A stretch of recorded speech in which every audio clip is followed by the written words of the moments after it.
अस्सलाम वालेकुम students, my name is Faizan Siddiqui. Alkyl halide जो सेकेंड ईयर केमिस्ट्री का चैप्टर है, उसमें आप टॉपिक पढ़ते हैं न्यूक्लियोफिलिक सब्स्टिट्यूशन रिएक्शंस। तो उसकी दो टाइप्स आती हैं, SN1 reaction and SN2 reaction. तो उन टाइप्स को जब किसी रिएक्शन पे अप्लाई करने को कहा जाता है, तो आप उसको किस तरह से अप्लाई करते हैं, उसको यहाँ पे डिस्कस करने जा रहे हैं। इस तरह का क्वेश्चन आता है कि give the mechanism of SN2 reaction between bromomethane and sodium hydroxide. Bromomethane और सोडियम हाइड्रोक्साइड के दरमियान जो SN2 रिएक्शन होता है उसका मैकेनिज्म लिखें। तो ये मैकेनिज्म आप किस तरह से लिखेंगे, इसको एक नजर देख लें। इस मैकेनिज्म को समझने के लिए आपका जनरल मैकेनिज्म का पढ़ा हुआ होना जरूरी है। तो अगर आपने जनरल मैकेनिज्म नहीं पढ़ा है तो पहले जनरल मैकेनिज्म पढ़ें, उसके बाद फिर उसको देखेंगे तो आपको ज्यादा बेहतर समझ में आएगा। ब्रोमोमीथेन एंड सोडियम हाइड्रोक्साइड का मैकेनिज्म SN2 मैकेनिज्म किस तरह से लिखा जाएगा, इसको समझें। SN2 मैकेनिज्म में पढ़ाया जाता है कि ये जो रिएक्शंस होते हैं ये वन स्टेप में परफॉर्म होते हैं। अब ये वन स्टेप में किस तरीके से परफॉर्म होते हैं, तो उसका ये मैकेनिज्म है जो यहाँ पे हम डिस्कस कर रहे हैं। रिएक्शन को स्टार्ट कराने के लिए दो चीजें आपको चाहिए। एक आपको सोडियम हाइड्रो ऑक्साइड चाहिए और दूसरा अल्काइल हैलाइड चाहिए होता है। अल्काइल हैलाइड जो आपने यहाँ पे यूज करने को कहा है आपको, वो ब्रोमोमीथेन है। तो ब्रोमोमीथेन CH3Br होता है। इसका स्ट्रक्चर अगर बनेगा तो वो इस तरह से बनेगा कि कार्बन के साथ यहाँ पे ब्रोमीन का एटम है और एक हाइड्रोजन यहाँ पे इस तरीके से लगा हुआ है, एक हाइड्रोजन यहाँ पे इस तरह से लगा हुआ है और एक हाइड्रोजन का एटम जो है वो यहाँ पे इस तरीके से लगा हुआ है। ठीक है, ये 3 डायमेंशनल स्ट्रक्चर होता है जिसमें ये डॉटेड वाला हाइड्रोजन सरफेस की बैक साइड पर होता है और ये वाइड लाइन वाला हाइड्रोजन सरफेस की फ्रंट साइड पर होता है। This is bromomethane. जब आप इसका सोडियम हाइड्रोक्साइड से रिएक्शन कराएंगे तो पहले इस पर चार्जेस लगेंगे। सोडियम हाइड्रोक्साइड में Na पे चार्ज पॉजिटिव होता है, OH पे चार्ज नेगेटिव होता है। ब्रोमोमीथेन पे कार्बन पे चार्ज पार्शियली पॉजिटिव होता है और ब्रोमीन पे चार्ज पार्शियली नेगेटिव होता है। तो जब आप रिएक्शन परफॉर्म कराएंगे तो रिएक्शन ये होगा कि जो NaOH में न्यूक्लियोफिलिक पार्ट है, वो न्यूक्लियोफिलिक पार्ट जाके इस कार्बन पे अटैक करेगा। तो न्यूक्लियोफाइल वाला पार्ट वो है जिसपे नेगेटिव चार्ज है। तो OH ग्रुप पे क्योंकि नेगेटिव चार्ज है तो ये OH ग्रुप जाके इस कार्बन पे अटैक करेगा।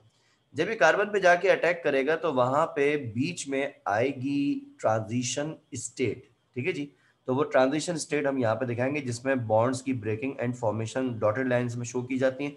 तो ट्रांजिशन स्टेट यहाँ पे इस तरह से बनेगी कि कार्बन है, इसके साथ ऊपर हाइड्रोजन है, इसके साथ यहाँ पे नीचे जो है वो हाइड्रोजन लगे हुए हैं इस तरह से, यानी जो 3 हाइड्रोजन एटम है वो उसी तरह से लगे रहेंगे और OH ग्रुप जाके अटैक कर रहा है। तो OH ग्रुप और कार्बन के दरमियान बॉन्ड फॉर्मेशन होने जा रही है ड्यूरिंग द मैकेनिज्म, तो उसको इस तरह की डॉटेड लाइन से शो किया जाएगा। और इसी तरह ब्रोमीन यहाँ से बाहर निकल रहा है, तो इसलिए ब्रोमीन और कार्बन का बॉन्ड ब्रेक होने जा रहा है ड्यूरिंग द मैकेनिज्म। तो इसको आप इस तरह की डॉटेड लाइन से यहाँ पे शो करेंगे।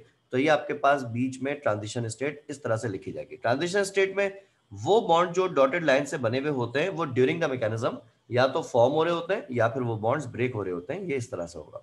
फिर उसके बाद आगे आप इसका फाइनल प्रोडक्ट दिखाएंगे। फाइनल प्रोडक्ट ये बनेगा कि जो यहाँ पे OH है उसका जैसे ही कार्बन के साथ बॉन्ड फॉर्म होगा, कार्बन का ब्रोमीन के साथ बॉन्ड ब्रेक हो जाएगा। तो इसलिए अगला जो आप यहाँ पे चीज दिखाएंगे वो ये दिखाएंगे कि जो OH ग्रुप है और जो कार्बन है इनके दरमियान यहाँ पे बॉन्ड बन गया है।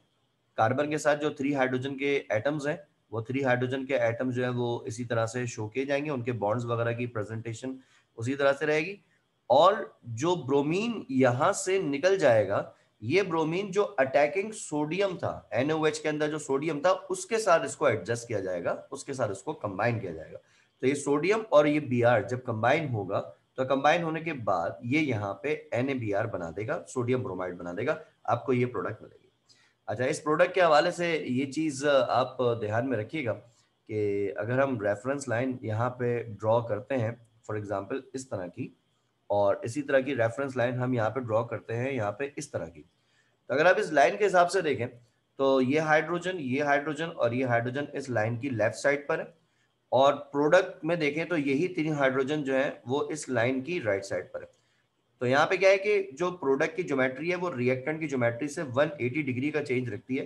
तो इस तरह की जो प्रोडक्ट है जिसकी ज्योमेट्री रिएक्टेंट की ज्योमेट्री से 180 डिग्री का चेंज रखती है, तो इस तरह की प्रोडक्ट को नाम दिया जाता है इन्वर्टेड प्रोडक्ट का। तो ये आपको जो प्रोडक्ट मिल रही है इन्वर्टेड प्रोडक्ट है। वैसे ये अल्कोहल की प्रोडक्ट है जो कि यहाँ पे फॉर्म हो रहा है।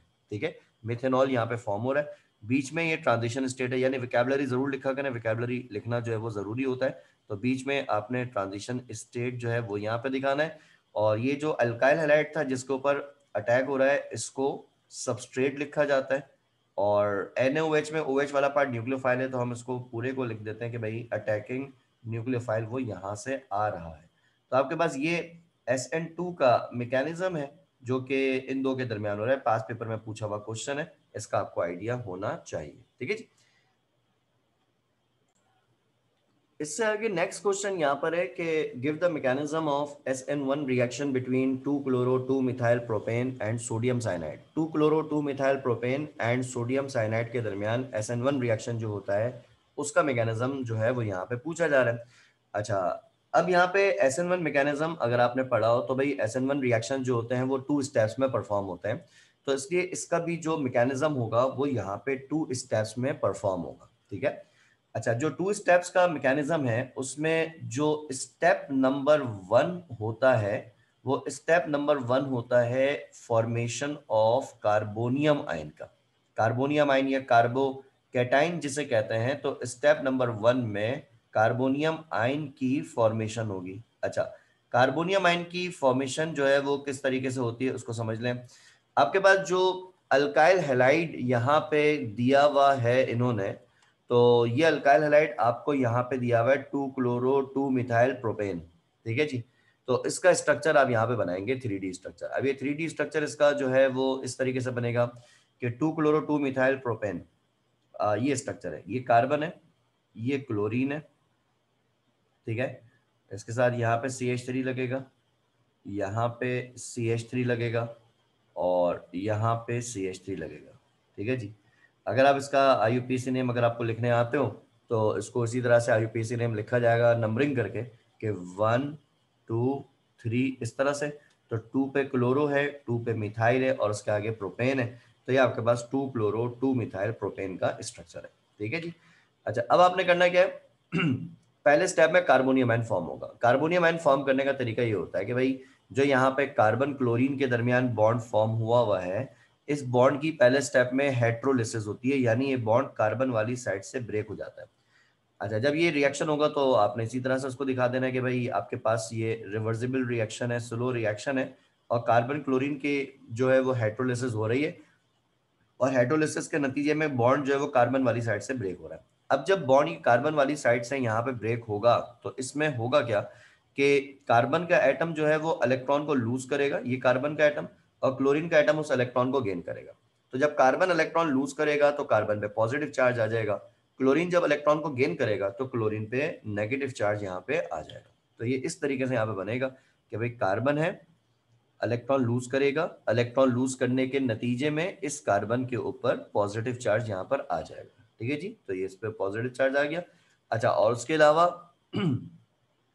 क्लोरीन पे नेगेटिव चार्ज यहाँ पर आ जाएगा, तो क्लोरीन में नेगेटिव चार्ज आ गया। अच्छा, अब उसके अलावा स्ट्रक्चर में भी जाहिर सी बात है वो चेंजेस आएंगे। अब वो चेंजेस किस तरह के आएंगे? वो चेंजेस इस तरह से आते हैं कि भाई कार्बन के साथ जो 3 CH3 ग्रुप लगे हुए हैं वो इस तरह से लगेंगे कि एक CH3 जो है वो यहाँ पे इसके ऊपर लग जाएगा, एक CH3 यहाँ पे इसके नीचे लग जाएगा, और इसी तरह से एक जो CH3 ग्रुप है वो यहाँ पे इसके नीचे लग जाएगा। ये इस तरह से होगा।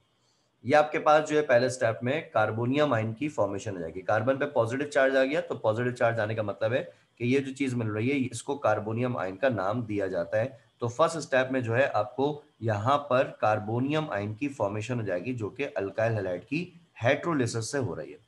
उसके बाद जब ये कार्बोनियम आयन यहाँ पे फॉर्म हो जाएगा तो फिर स्टेप नंबर 2 में इस पे न्यूक्लियोफाइल अटैक करेगा। ठीक है जी। तो इसलिए आपने इसके अगले स्टेप में न्यूक्लियोफाइल की अटैकिंग यहाँ पे दिखानी है। अब वो न्यूक्लियोफाइल की अटैकिंग किस तरह से दिखानी है जी स्टेप नंबर 2 में, तो उसकी अटैकिंग को एक नजर देख लेते हैं। तो उसके आगे स्टेप नंबर 2 न्यूक्लियोफाइल है। अच्छा, न्यूक्लियोफाइल जो आएगा जो आपके पास सेकंड रिएक्टेंट है वहां से आएगा। ठीक है जी। तो वहां से आपने अटैकिंग दिखानी है। अच्छा, जो कार्बोनियम आयन है उस पे जो न्यूक्लियोफाइल की अटैकिंग हो सकती है वो अटैकिंग लेफ्ट साइड से भी हो सकती है, और वो अटैकिंग जो है वो यहाँ पे राइट साइड से भी हो सकती है। दोनों साइड से जो है वो उसके ऊपर अटैकिंग हो सकती है। सही। तो अब वो किस तरीके से हो रही है यहाँ पे उसका तरीकेकार यहाँ पे देख लीजिए कि भाई आपके पास दूसरा रिएक्टेंट है सोडियम साइनाइड। तो सोडियम साइनाइड पे से न्यूक्लियोफाइल आएगा और ये अटैक करेगा। तो ये अटैकिंग इस तरह से आप दिखा सकते हैं कि आपके पास ये सोडियम साइनाइड है। सोडियम साइनाइड पे अगर हम चार्जेस शो करें तो सोडियम पे चार्ज होता है पॉजिटिव और साइनाइड पे ऊपर चार्ज होता है नेगेटिव, ठीक है। और ये जाके अटैक कर रहा है इस कार्बोनियम आयन पे। तो ये जो कार्बोनियम आयन है इसके ऊपर हम अटैक दिखाने जा रहे हैं, तो इसको हम इसी तरह से यहाँ पे शो कर देते हैं। अच्छा, अब जब यहाँ पे आप इसका अटैक दिखा रहे होंगे तो वो किस तरीके से शो किया जाएगा उसका तरीका समझ लें कि भाई अटैकिंग एक तरीका तो ये कि भाई ये साइनाइड लेफ्ट साइड से जाके उसके ऊपर अटैक करे। जब ये साइनाइड ग्रुप इस पर लेफ्ट साइड से जाके अटैक करेगा तो अटैक करने के नतीजे में ये जो तीनों अल्काइल ग्रुप है, ये CH3, ये CH3 और ये CH3, ये राइट साइड पे चला जाएगा, ठीक है। तो यहाँ पर इस तरह से रिएक्शन होगा, एक फास्ट रिएक्शन जो है वो यहाँ पे परफॉर्म होगा और जो ग्रुप्स लगे हुए हैं वो साइनाइड के अपोजिट साइड पे चले जाएंगे। तो साइनाइड न्यूक्लियोफाइल है, वो बॉन्ड बनाएगा जाके कार्बन से, इसको मैं यूं लिख देता हूँ, साइनाइड है ये, और ये जाके इस कार्बन से बॉन्ड बना रहा है। और इस कार्बन के साथ जो तीनों CH3 यहाँ पे मौजूद हैं, वो तीनों CH3 जो हैं वो जाके उसकी अपोजिट साइड पे लग जाएंगे। ये इस तरीके से होगा, सही। और आपको जो है ना ये इस तरह की प्रोडक्ट मिल जाएगी। ये जो प्रोडक्ट है इसकी ज्योमेट्री, अगर जो मेन रिएक्टेंट आपके पास था इस रिएक्टेंट से टैली करें तो रिएक्टेंट में तीनों अल्काइल ग्रुप लेफ्ट साइड पे थे, यहाँ पे तीनों अल्काइल ग्रुप राइट साइड पर हैं। तो ये जो प्रोडक्ट आपको मिलेगी इस प्रोडक्ट को नाम दिया जाएगा इन्वर्टेड प्रोडक्ट का, जो कि यहाँ पे मिल रही है। तो ये हो जाएगा। अच्छा, उसके अलावा यहाँ पर एक पॉसिबिलिटी जो और है वो ये होती है स्टेप 2 की।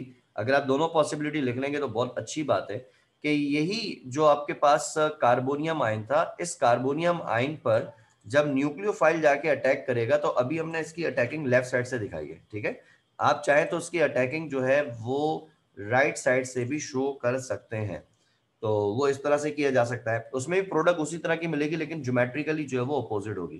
कि आपके पास ये सोडियम साइनाइड है और ये सोडियम साइनाइड जो है इसका वहां पे आपने अटैक दिखाया हुआ है, तो इसमें सोडियम वाला पार्ट जो है वो पॉजिटिव है और साइनाइड वाला पार्ट जो है वो नेगेटिव है। अच्छा, साइनाइड ग्रुप जो है ये जाके अटैक करेगा कार्बन पे क्योंकि ये न्यूक्लियोफाइल है, और जब ये कार्बन पे जाके अटैक करेगा तो इसकी अटैकिंग के नतीजे में तीनों जो एल्काइल लगे हुए हैं वो अपोजिट साइड पे चले जाएंगे। तो कुछ इस तरह का आपको प्रोडक्ट मिलेगा कि कार्बन के राइट साइड से साइनाइड आके लग गया और जो तीनों CH3 ग्रुप्स हैं वो तीनों CH3 ग्रुप जो हैं वो यहाँ पे उसकी अपोजिट साइड पे चले जाएंगे। अगर इस प्रोडक्ट की ज्योमेट्री को आप मेन रिएक्टेंट की ज्योमेट्री से मैच करें तो जो रिएक्टेंट आपके पास था उस रिएक्टेंट में ये तीनों जो अल्काइल ग्रुप्स थे वो लेफ्ट साइड पे लगे हुए, जैसे कि ये, जैसे कि ये, जैसे कि ये तीनों जो अल्काइल ग्रुप्स हैं वो लेफ्ट साइड पे लगे हुए थे। और अब ये जो प्रोडक्ट आपको मिल रही है इस प्रोडक्ट में ये जो तीनों अल्काइल ग्रुप हैं वो अभी भी लेफ्ट साइड पे लगे हुए हैं। तो यहाँ पे जो प्रोडक्ट की ज्योमेट्री है वो रिएक्टेंट की ज्योमेट्री से मैच करती है। तो इस तरह की प्रोडक्ट जिसकी ज्योमेट्री रिएक्टेंट से मैच करती हो तो इस प्रोडक्ट को नाम दिया जाता है रिटेंशन प्रोडक्ट का। तो ये मिलने वाली जो प्रोडक्ट आपके पास है ये रिटेंशन प्रोडक्ट कहलाती है। अच्छा, उसके अलावा यहाँ पे कुछ एडजस्टमेंट्स आपने और दिखानी है। वो एडजस्टमेंट क्या दिखानी है कि भाई ये जो आपने स्टेप नंबर 2 किया था इसमें साइनाइड था, उसने जाके अटैक किया, इसमें सोडियम भी तो था। सोडियम को कैसे दिखाएंगे? सोडियम की एडजस्टमेंट दिखानी है, वो इस तरह से दिखानी है कि जो पहले स्टेप आपके पास था उस पहले स्टेप में Cl बच गया था, ये Cl यहाँ से आने वाले सोडियम से रिएक्ट करेगा और रिएक्ट करने के बाद वो साथ में सेकंड प्रोडक्ट जो है वो NaCl की यहाँ पे फॉर्म करेगा। तो इसलिए स्टेप नंबर 2 में आपको सेकंड प्रोडक्ट जो है NaCl की मिलेगी। स्टेप नंबर 2 इरिवर्सिबल होगा और फास्ट होगा, स्टेप नंबर 1 रिवर्सिबल होगा और स्लो होगा। तो ये दो ऐसे क्वेश्चंस थे SN1 और SN2 रिएक्शंस के मैकेनिज्म्स के जो अप्लाई करने को आते हैं पेपर में। तो 2 मार्क्स में ये मैकेनिज्म लिखने को आ रहा होता है। अगर ये पर्टिकुलर कंपाउंड्स पे दिया जाए जिस तरह ये है तो उसको इसी हिसाब से आपने लिखना है, ठीक है जी। तो उसको आइडिया रखेगा बच्चों। थैंक यू सो मच बच्चों, टेक केयर, अल्लाह हाफिज।